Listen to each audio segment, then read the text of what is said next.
Gold, trusted gold buyers. మీరు తాకట్టు పెట్టిన బంగారాన్ని విడిపించి ఈ రోజు ఉన్న మార్కెట్ ధరకు కొనబడను.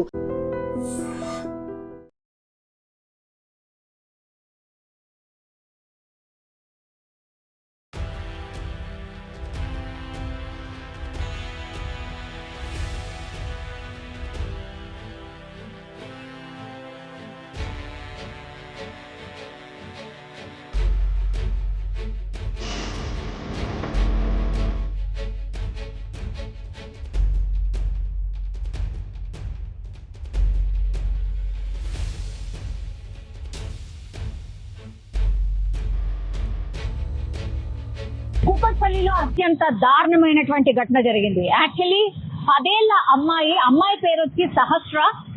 ఆమె ఈ రోజు స్కూల్ కి వెళ్ళలేదు, ఇంట్లోనే ఉండింది. అండ్ సహస్రకి ఒక తమ్ముడు కూడా ఉన్నాడు. ఆ తమ్ముడు స్కూల్ కి వెళ్ళినటువంటి సందర్భంలో వాళ్ళ తండ్రి ఆ అబ్బాయికి టిఫిన్ బాక్స్ ఇవ్వడానికని ఇంటికి రాగానే ఈ అమ్మాయి ఎవరైతే ఉన్నారో బెడ్ పైన పూర్తిగా రక్తపు మడుగులో కత్తి పోట్లతో పడి ఉండడాన్ని చూసి షాక్ అయిపోయినటువంటి సిచ్యువేషన్ అయితే కనిపించింది. పాపం 10 ఏళ్ల పాప, ఎవరి మీద కూడా తల్లిదండ్రులకు అనుమానం అయితే లేదు. ఇద్దరు కూడా ప్రైవేట్ ఉద్యోగులు కావడం, దగ్గరలోనే ల్యాబ్ టెక్నీషియన్ గా ఇప్పుడు ఈ సహస్ర పాప ఎవరైతే చనిపోయిందో పాప వాళ్ళ అమ్మ ల్యాబ్ టెక్నీషియన్ గా పనిచేస్తోంది. అండ్ ఫాదర్ ఏమో దగ్గరలో ఉన్నటువంటి ఇంకో ప్రైవేట్ దాంట్లో ఉద్యోగం చేస్తున్నటువంటి సందర్భంలో కూకట్పల్లిలో ఒక్కసారిగా ఈ ఇన్సిడెంట్ అయితే జరిగింది.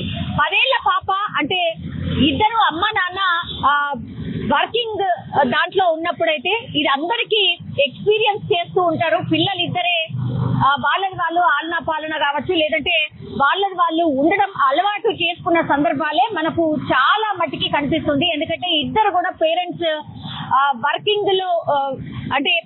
వర్కింగ్ పేరెంట్స్ ఉన్నప్పుడు మాత్రం ఇట్లాంటి సిచ్యువేషన్ ప్రతి పేరెంట్ కూడా ఫేస్ చేస్తున్నటువంటి సిచ్యువేషన్. అట్లాంటిది ఈ రోజు కూకట్పల్లిలో మధ్యాహ్నం 1:10 ప్రాంతంలో తండ్రి పాప దగ్గర అంటే ఇంటికి రావడం, ఇంటికి వచ్చి ఈ బాబు ఎవరైతే ఉన్నారో ఆ బాబుకి టిఫిన్ బాక్స్ ఇవ్వడానికని ఇంటికి వచ్చి ప్యాక్ చేద్దాము అన్న సందర్భంలో ఒక్కసారిగా వాళ్ళ బిడ్డ బెడ్ పైన టోటల్లీ రక్తపు మడుగులో కత్తి పోట్లతో కనిపించడంతో ఒక్కసారిగా ఆందోళన చెందడమే కాకుండా వెంటనే సమాచారం అందించాడు. చుట్టుపక్కల వాళ్ళకు కూడా ఎవరినన్నా చూసారా, నా బిడ్డని ఇట్లా చంపేశారు, ఎవరు చంపేశారు ఏంటి అని బోర్న విలిపించడం చూసాం. అట్లాగే వాళ్ళ మదర్ కి వెంటనే ఇన్ఫర్మేషన్ రావడంతో ఒక్కసారిగా చుట్టుపక్కల వాళ్ళు అందరూ కూడా అక్కడికి రావడం, ఆ తర్వాత అత్యంత దారుణంగా అంత చిన్న పాపను ఎవరు చంపారు అనే కోణంలో ఇప్పుడు పోలీసులు అయితే విచారణ చేస్తున్న సిచ్యువేషన్ అయితే కనిపిస్తోంది. సహస్ర పేరెంట్స్ పేరు వచ్చేసి రేణుక, అలాగే కృష్ణ. వీళ్ళిద్దరు కూడా వర్కింగ్ పేరెంట్స్ కావడంతో పాప ఈ రోజు స్కూల్ కి సెలవు ఉండడంతో ఇంట్లోనే ఉండిపోయినటువంటి పరిస్థితి. ఆమె ఆడుకుంటుందో లేకపోతే పడుకుందో తినిందో ఈ టైంలో ఏం చేస్తుందో అన్న థాట్ తోని వాళ్ళ నాన్న ఇంటికి వెళ్లి చూసేసరికి పూర్తిగా రక్తపు మడుగులో పడి ఉండడం, డోర్లన్నీ ఓపెన్ అయి ఉండడం, ఇదంతా గమనించిన తర్వాత గట్టిగా కేకలు వేస్తూ వాళ్ళ నాన్న బయటికి పరుగులు తీశాడు. చుట్టుపక్కల వాళ్ళందరూ కూడా వచ్చి ఏం జరిగింది ఏంటి అని చూసేసరికి పూర్తిగా పాప రక్తపు మడుగులో పడి ఉన్న పరిస్థితి. దీంతో వెంటనే పోలీసులకు సమాచారం అందించారు. ఇప్పుడు క్లూస్ టీమ్ కావచ్చు, డాగ్ స్క్వాడ్ కావచ్చు, ఇవన్నీ చేరుకొని పాప ఎలా చనిపోయింది, ఎవరు చంపి ఉంటారు అనే కోణంలో విచారణ చేస్తూ ఉన్నారు. పోలీసులు ప్రాథమికంగా విచారణ చేసినప్పుడు వీళ్ళ పేరెంట్స్ ని కూడా అడిగినప్పుడు మాకెవరితోని శత్రుత్వం లేదు, మేమేదో మా పని చేసుకొని వెళ్ళిపోతాం కాబట్టి అసలు మాకు ఎవరి మీద కూడా అనుమానం లేదు, ఇంత దారుణంగా మా బిడ్డను ఎవరు చంపారు ఏంటి అని రోధిస్తున్నటువంటి సిచ్యువేషన్. బతకడానికని ఇక్కడికి వచ్చాం, కేవలం 2 ఏళ్ళు మాత్రమే అవుతోంది, మా పిల్లల్ని మేము చూసుకుంటూ మా బతికేదు మేము బతుకుతున్న సందర్భంలో ఒక్కసారిగా నా బిడ్డ మీద ఇంత కోపం పెట్టుకున్న వాళ్ళు ఎవరు, ఇంత దారుణంగా చంపడానికి గల కారణం ఏంటి అని అంటూ వాళ్ళ తల్లిదండ్రులు రోధిస్తున్నటువంటి సిచ్యువేషన్ అయితే కనిపిస్తోంది. కూకట్పల్లిలో ఒక్కసారిగా ఈ సంఘటన జరగడంతో చుట్టుపక్కల వాళ్ళు కూడా భయాందోళనకు గురవుతున్నారు. ఎందుకంటే డే టైంలో 1:10 ప్రాంతంలో ఈ ఇన్సిడెంట్ జరిగినట్టు చెప్తున్నారు.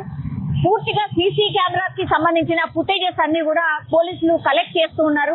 ఎవరు ఇంత దారుణంగా సహస్రాని 10 ఏళ్ల పాపని ఇంత దారుణంగా ఎవరు చంపుకుంటారు అనే కోణంలో దర్యాప్తు అయితే చేస్తున్న సిచ్యువేషన్ అయితే కనిపిస్తోంది. కానీ ఒక్కసారిగా కూకట్పల్లిలో ఈ ఘటన జరగడంతో కలకలం అయితే క్రియేట్ అయింది.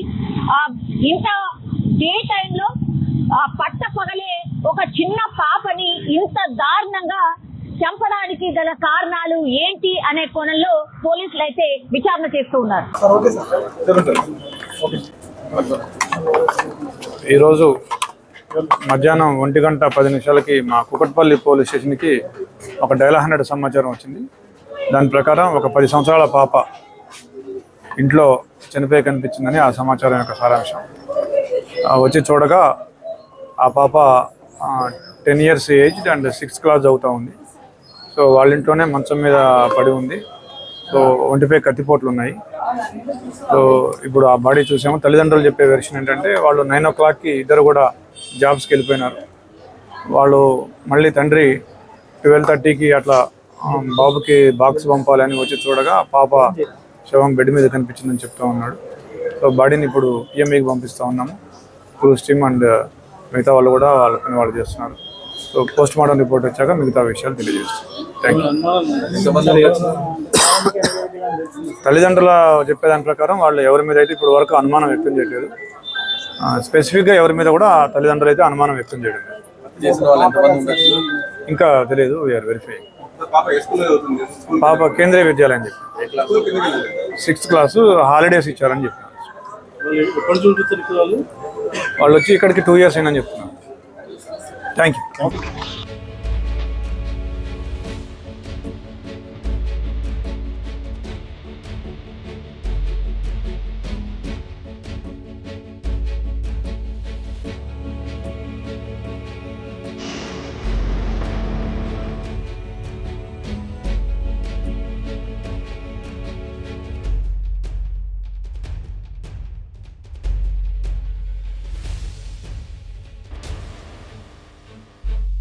And for more videos, Please subscribe to iDream.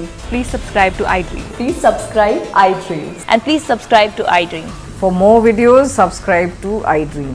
please like, share, and subscribe to the channel. Congratulations, iDream. Subscribe to iDream. Subscribe to iDream. So subscribe to iDream Media. iDream ki iDream team andarki huge congratulations. Please subscribe iDream Media. Please subscribe to iDream. Subscribe iDream. Please subscribe to iDream. iDream అంటే నా కళల ఛానల్ను subscribe చేసుకున్న నోరు తిరుగుతలేదు. మీరైతే గంట గుర్తు కొట్టండి. For more such videos, please subscribe to iDream. Subscribe to iDream. Please subscribe to iDream. Please subscribe iDream Media. Please do subscribe to iDream. Please subscribe to iDream Media. For best entertainment and information, please subscribe iDream. And don't forget to subscribe to iDream.